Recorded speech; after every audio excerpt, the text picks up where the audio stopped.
Good morning. It's Sunday, June 26th. I'm going to talk about old numbers. And I don't mean, Roman numerals or something like that. No, I'm talking about the old standard numbers we have memorized or numbers we expect and potentially either don't reevaluate frequently enough or get surprised by when they turn out to be inaccurate after so many years of having been accurate. So, for instance, at one point, uh, well after I thought I had growing, I had stopped growing, I discovered that my feet had continued growing, so that my old memorized shoe size uh, was not getting the job done anymore. I had to memorize or come up with the new accurate number. The old number was not getting me to shoes that fit.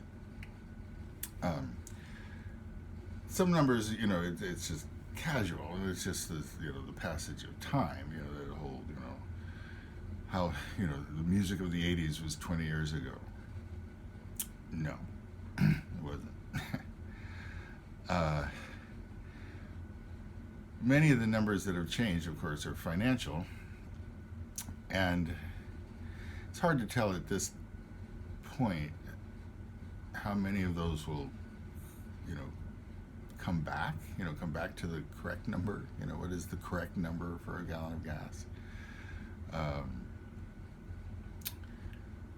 We used to have a thing about what the correct number was to expect in terms of the longevity of a car. I remember talking to a mechanic when I was a kid, talking about, this tells you how long ago it was, cheap Japanese cars, or cheaply made Japanese cars.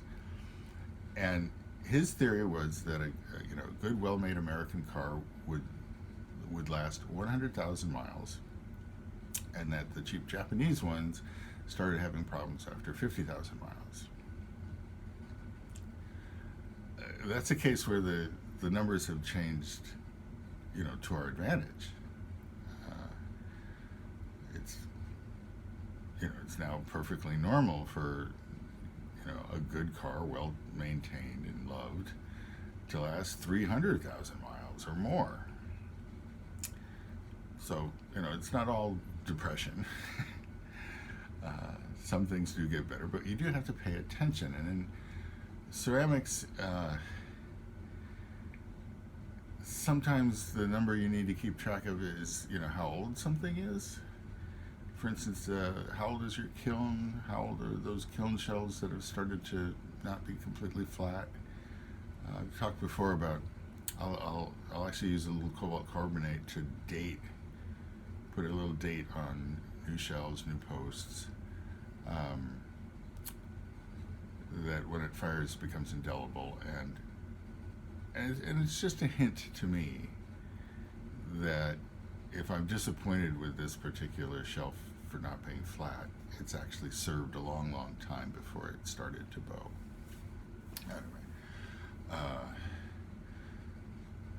Anyway, all these things are hitting now harder, and some of them are going to make it harder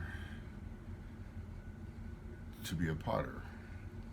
So, some things are going to be hard, take more money to get into.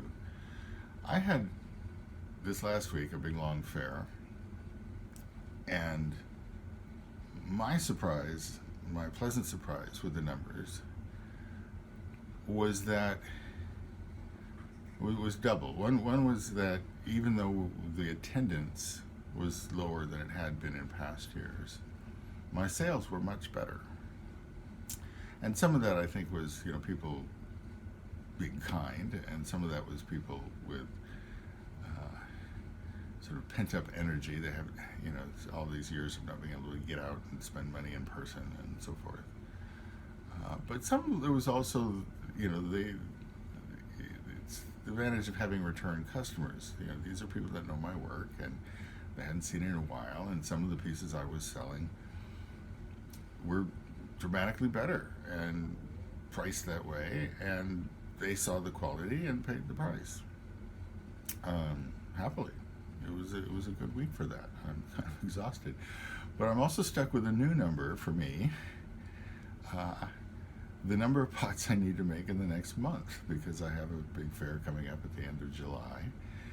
And in that case, it's one I've gone to before, and the number I use is actually the number of storage vessels. I don't tend to think in terms of I need 200 pots or I need 300 pots. I need the number of pots that fill 12 20-gallon totes. That many pots. And right now I have two totes worth of pots.